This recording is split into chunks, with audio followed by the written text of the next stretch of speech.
అయింది. ఎందుకంటే రాత్రి నాకు ఒక అనుభవం ఉంది. నేను చాలాసార్లు ఆ ప్రాంతానికి వెళ్ళాను. మీటింగ్ ఇలాగే ముగించుకుని మనకులాగా ఏంటంటే 10ంటికి ముగించేయండి, 9ంటికి ముగించేయండి అన్నది ఉండదు. రాత్రి 1 గంట 2 అవుతుంది వాళ్ళ మీటింగ్లో. అక్కడ నుండి ఒక ఆటో ఉండదు, ఒక బస్సు ఉండదు, బళ్ళు ఉండవు. ఒకళ్ళు బళ్ళు ఉన్నా దాంట్లో పెట్రోల్ ఉండవు.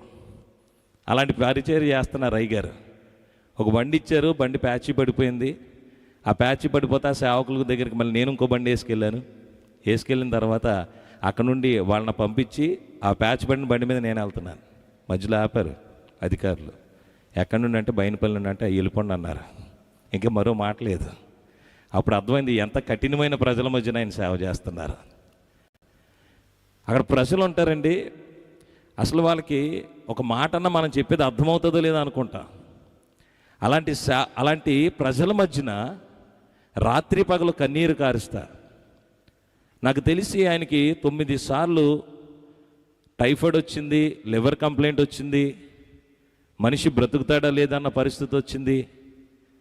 కొన్ని సందర్భాల్లో అయితే ఆయన్ని కొట్టడానికి ప్లాన్స్ చేశారు. అక్కడ ఆయన్ని చంపడానికి ప్లాన్స్ చేశారు. అక్కడ తన భార్యని వీళ్ళు వచ్చి ఇక్కడ ఏదో చేస్తున్నారని. అంత భారముతో సేవకులు మోకరించి ప్రార్థన చేసి అక్కడ కొంతమంది నన్ను రక్షించాలని చెప్పి అక్కడ ఉన్న ప్రజలు మరి మన దురాత్మలు కొన్న మాట అంటే ఏమో కానీ అక్కడ దురాత్మలు అసలు మాటనో మొండు దురాత్మలు అయ్యాయి. వాటిని జయిస్తూ అనుదినము అనుక్షణము కన్నీటి ప్రార్థన మీద మరి సేవకులు ఒక అద్భుతమైన మందిరం కట్టారండి. మీ జీవితంలో అవకాశం ఉంటే యెరూషలేము వెళ్దామని అనుకుంటారు కదా. ఖచ్చితంగా చెప్తున్నాను, యెరూషలేము వెళ్ళినా కానీ కడప బైనపల్లి పెద్ద దూరం కాదు. అవకాశం ఉంటే ఖచ్చితంగా వెళ్ళమని నేను చెప్తాను. ఒక ఆదివారం అన్న వీళ్ళు అక్కడ కూర్చోండి. నేను చెప్తున్నాను, ఘనమైన ఉన్నతమైన కార్యములు దేవుడు చేస్తాడు తప్పనిసరిగా. దేవునికి మహిమ కలుగును గాక. మరి నా తల్లి క్యాన్సర్తో ఉందని నాకు తెలిసినప్పుడు నేను అక్కడే ఉన్నాను, స్టేజ్ మీద ఉన్నాను. ప్రార్థన చేశారు, సంఘమంతా ప్రార్థన చేశారు. ఈరోజు నా తల్లి సజీవంగా ఉంది, ఆమెకి ఆరోగ్యము దేవుడిచ్చాడు. రాత్రి పగలు ప్రభు కొరకు పరిచర్య చేయగలుగుతుందంటే మొదటి ప్రార్థన బైనపల్లి హెవెన్లీ జాయ్ చేసింది. అందుని బట్టి దేవునికి మహిమ కలుగును గాక. హల్లెలూయా. అలాంటి ఘనమైన బలమైన సేవకులైనా మరి చిన్న పరిచర్య కాదు, అది అద్భుతమైన పరిచర్య. మరి ఆ పరిచర్యలో మరి సేవకులు సుదర్శనయ్య గారు కానీ మరి తన భార్య కానీ మరి వారు పడుతున్న ప్రయాస వేరు. ఈ తరము సేవకులకు ఒక మాదిరికరమైన జీవితాన్ని వారు జీవిస్తూ ఉన్నారు.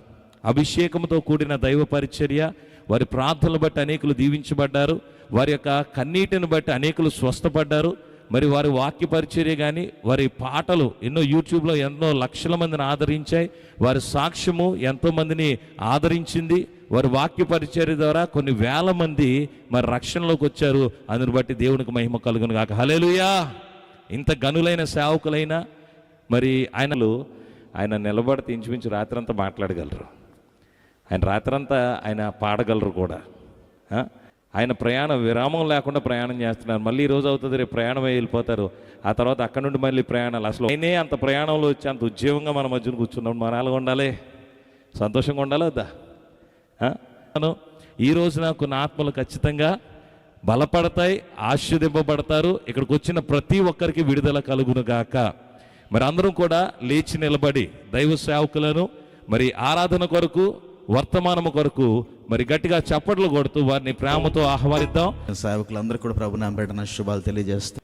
మరి నా స్నేహితులు దినేష్ గారిని మళ్ళీ చూడడం సంతోషం. చాలా సంవత్సరాల తర్వాత ముఖ్యంగా ఇక్కడ రావడానికి కారణం వారిని చూద్దామని. దేవునికి స్తోత్రం. హల్లెలూయా. చాలా సంవత్సరాలు అయిపోయింది.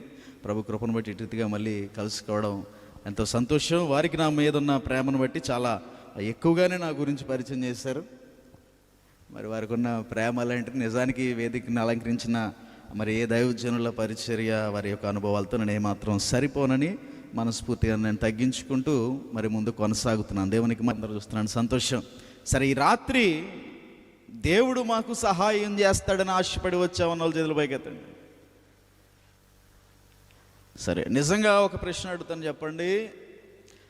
పూర్ణ సంతోషముతో ఆనందముతో ఈ రాత్రి ఇక్కడ మేము కూర్చున్న వాళ్ళ చేతుల పైకెత్తండి.